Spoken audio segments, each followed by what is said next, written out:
Shalom. This is Amonute Tayac of Piscataway, your friendly neighborhood Shuman, Sophia Spiritualite, the AmaruKhan Miriyam.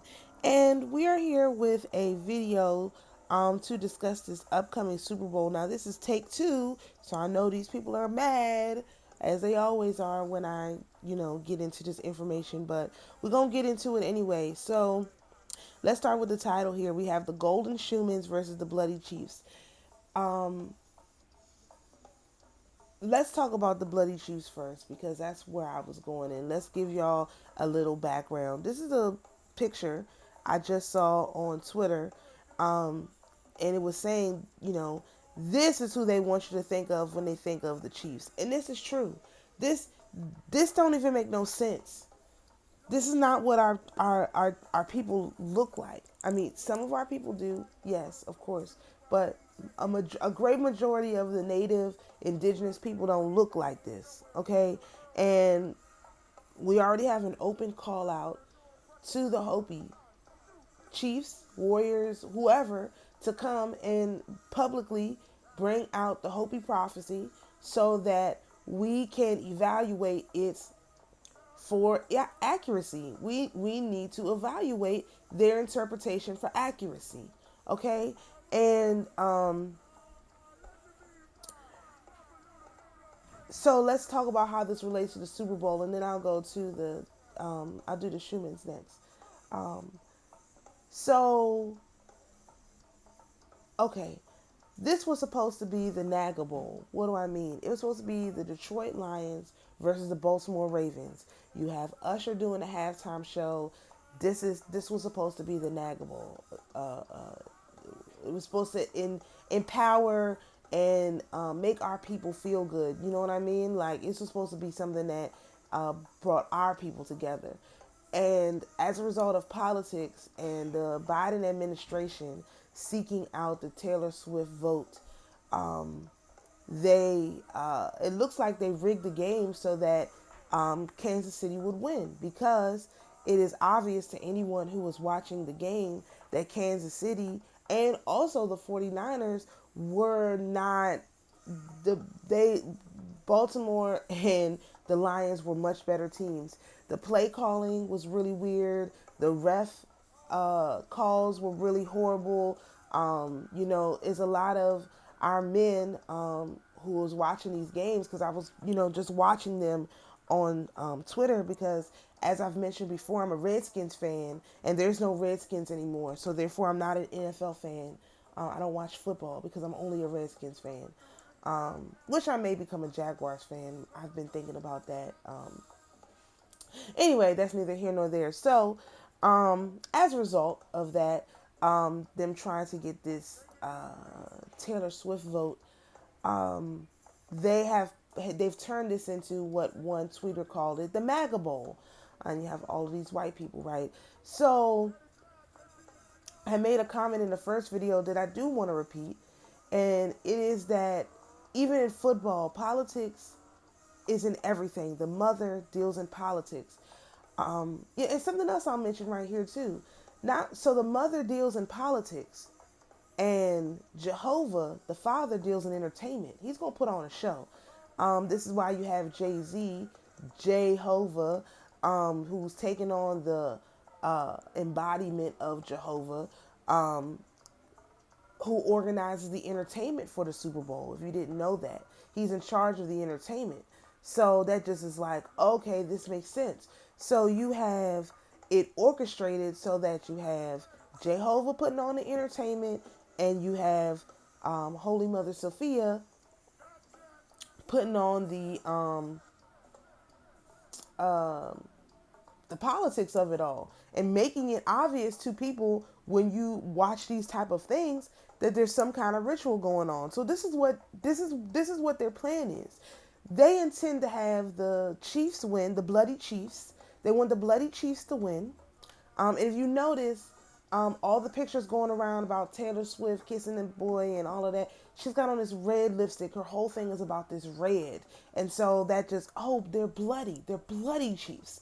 So these are the ones who came in. I always call them invaders, like they're bringing the invaders in now from below the southern border to take our people out. This is literally what you have playing out with this Super Bowl, especially once you understand that 4-9 is 13. 13 is Dinah.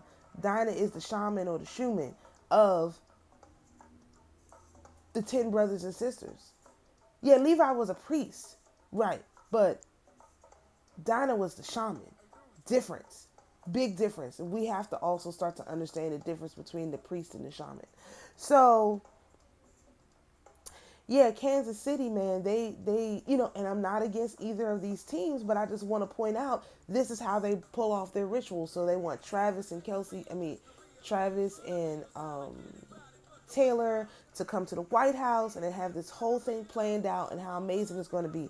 Now, I believe the Chiefs are going to lose, and I'm going to be putting my money to it because, I understand that this is energy. So the point I had made in the last video is that this is why it's important to, if you have not taken the steps to become the beneficial owner of your account or whatever the case may be, it's important that you consider voting because this is the mother's realm. And if you get the spiritual inclination that you need to participate in this election, I beg that you do it because the mother is really going to need us to show up for what she is doing. See, the father puts on the show, the entertainment, the whole, campaigning and all of that. That's the show. That's the father's realm. He loves that kind of stuff. But the mother is the one who actually stirs your heart to go in and cast a vote.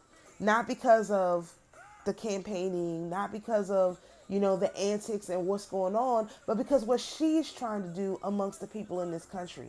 And what we saw in the last go round is that they actually took our mother and put her in a box. And I don't know about you, but that makes me very, very angry.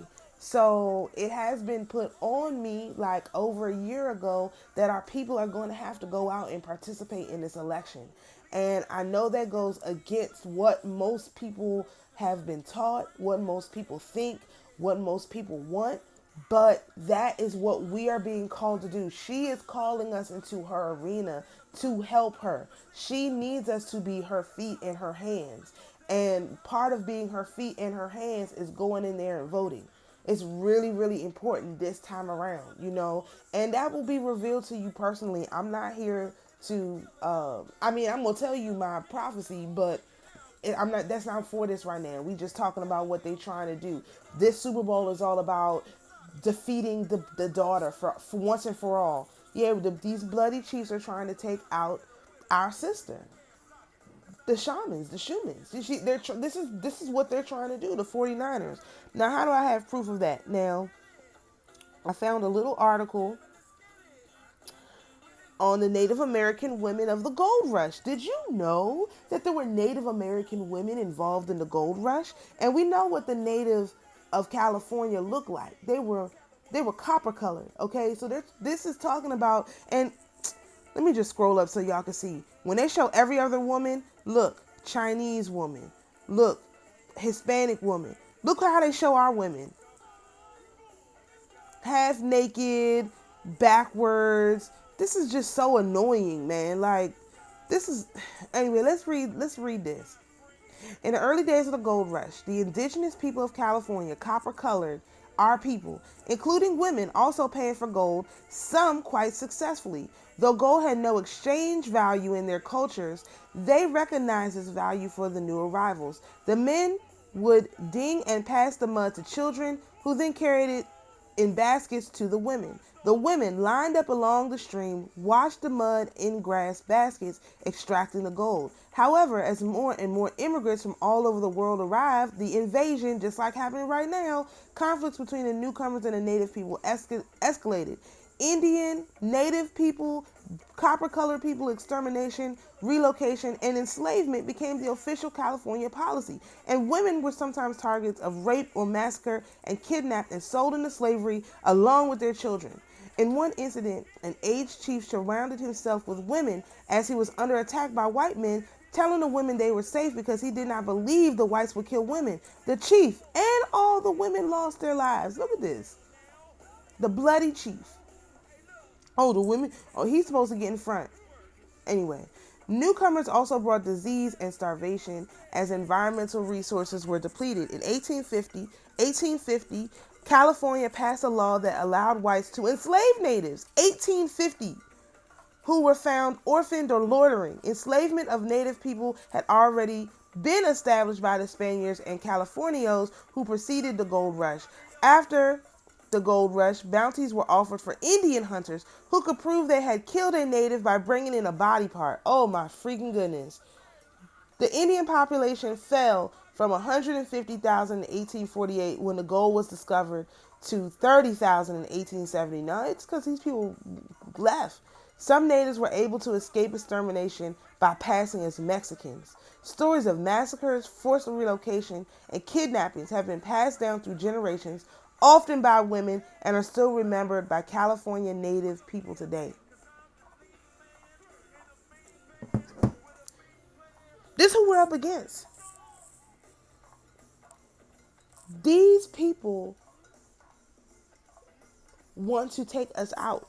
And so they're using their Super Bowl game, not in us, by us, I mean the daughters of Zion, the daughters of Dinah, the Shumans, the Spiritualites, the Shamans. They are trying to take us out with their bloody sheaths.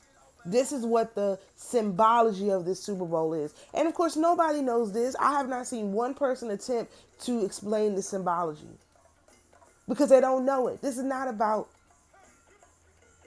Travis and Taylor. This is about us. We are women specifically, and them trying to take us out. We were the ones that found the gold. We were the ones that found the value. Yeah, the men grabbed it, but we were the ones who sorted it. We were the ones who brought it to light. The men didn't do that. And so, because we're the golden Shumans, they're literally trying to take us out. And they're using their Super Bowl as a way to defeat us. Not only us, our mother, not only our mother, but our sister.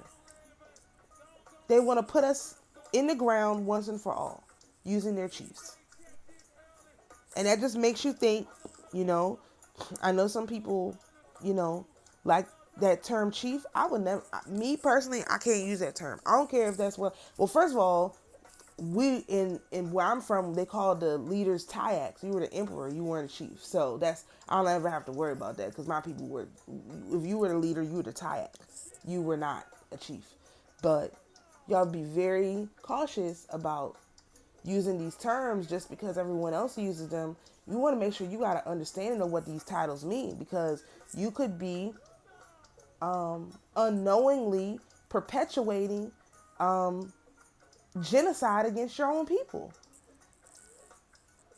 I don't know where that term came from. I'm not saying this. I'm not, listen, I'm not saying that you can't use that term and all of that, but I remember in my Saint Tammany video, who was not a saint, that they called him a chief and he wasn't a chief. So me personally, I'm gonna be very cautious in using that title. Like, you know how they used to call, oh, what's up, chief? You know, that's what was like a term in the 70s. I use a lot of 70s language. I never really gotten that one too much because I didn't really like it. Or they call it chiefing.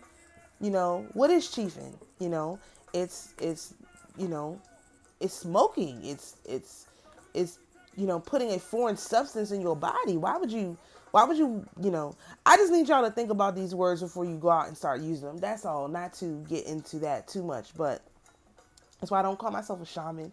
Shamans are the male versions. I'm a Shuman, I'm a female version. Very, very distinct, very important. You know, for me, like, everybody doesn't care about this stuff. I actually happen to really care about it. And so I'm very careful about how I use the language, what language I use, and all of that. So, anyway, this is what they're trying to do. I'm asking that you put your energy behind the 49ers. We really need the 49ers to win. We need our women to prevail. And this is our golden, quote unquote, opportunity to influence, to help the mother, right? This is all about helping our mother and our sister influence politics the way that they're used to. They have been regulated to, like, not important, basically. And I feel like that's not right. And so this will be our first time, our first try at influencing the politics the way the mother would want us to. So by looking at the symbology and spiritually getting into the game, getting into the spiritual game and putting our energy behind it. So like I said, I don't know anybody else who's made this analogy. I doubt anybody. They'll probably come out the woodworks now trying to say that I'm wrong. I don't care about that. It only takes a few of us, just like it only takes a few of us to go to the courts of the Most High. It only takes a few of us to join our energy behind these different things and make it happen. And we're going to have to do this more and more in the future, especially as it relates to the election, as the prophecy is revealed. However, this is a good little introduction to see if we can do it, to see how it works. I don't know. This is new to me, but like I said, you know, Jehovah deals in the entertainment. We've got our man Usher there. I don't know if I said it in this one, but his interview with Shannon Sharp was really, really good. Really, really worth watching, to understand how someone on that level thinks, at the top of their game thinks in a different way than Cat Williams. Cat Williams is very animated. He's more so inundated by Jehovah, which you could tell. Usher is not.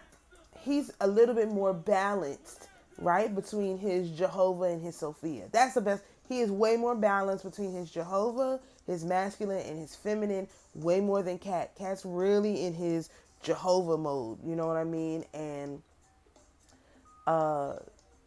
Usher is more balanced in his masculine and his feminine. So it's very, very interesting to see what that would look like, because he makes more calculated moves with less show to him. You know what I mean? So I hope this video meets you all well. You know, we're getting ready to start our fast tomorrow. Of course, today is the first day of Imbolc. Imbolc is a 2-day festival. This is day 1 and tomorrow is day 2. I'm really looking forward to, you know, using our power to help in whatever way that we can, and to support our mother, who we remember, we're the ones who walked away from her. So it is on us to follow her instructions the way that she gives them, because we walked away from her. She didn't leave us. We left her. And so we have to really consider that when she gives us tasks to do. So, shalom everyone, and we'll see you in the next video.